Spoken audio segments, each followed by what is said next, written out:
தொகுதி மறுசீரமைப்பு குறித்து நாடாளுமன்றத்தில் விவாதம் நடத்தக்கோரி திமுக மற்றும் அதன் கூட்டணி கட்சிகள் இன்றும் போராட்டத்தில் ஈடுபட்டனர். கூடுதல் தகவல்களை செய்தியாளர் சுசித்ராவிடம் கேட்கலாம். சுசித்ரா, போராட்டம் என்பது தொடர்ந்து வருகிறது. இன்றைய நிகழ்வுகளில் இதுகுறித்து விவாதிக்கப்பட வாய்ப்பு இருக்கா? விவரம் என்ன?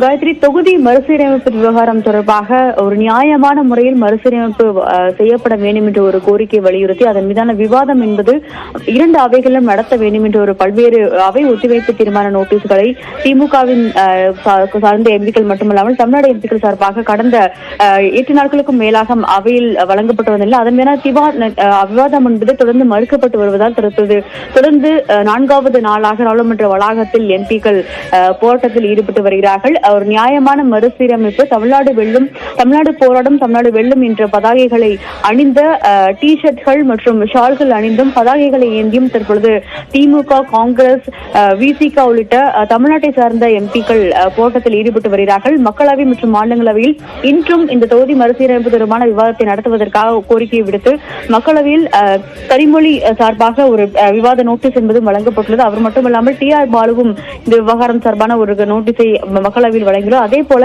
மாநிலங்களவையில் திருச்சி சிவா மற்றும் வில்சன் ஆகிய எம்பிக்கள் சார்பாகவும் அந்த விவாத நோட்டீஸ் என்பது வழங்கப்பட்டுள்ளது. நாடாளுமன்ற வளாகத்தினுடைய வாயிலான அந்த மக்கர்திவார் வாயில் பகுதியில் ஷால்கள் மற்றும் டி ஷர்ட்களை அணிந்து தற்பொழுது அந்த போராட்டத்தில் திமுக உள்ளிட்ட தமிழ்நாடு எம்பிக்கள் ஈடுபட்டு வருவதை நம்மால் காட்சிகள் பார்க்க முடிகிறது. அவை அலுவல் என்பது இன்னும் சற்று நேரத்தில் தொடங்க உள்ள நிலையில் அப்பொழுதும் 2 அவைகளிலுமே இந்த விவாதம் நடத்த வேண்டும் என்ற ஒரு கோரிக்கையை திமுக முன்வைக்கும் என்ற ஒரு கருத்தையும் எம்பிக்கள் தெரிவித்துள்ளார்கள்.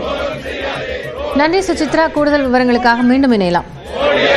துரோகம் செய்யாதே, தமிழ்நாட்டுக்கு துரோகம் செய்யாதே.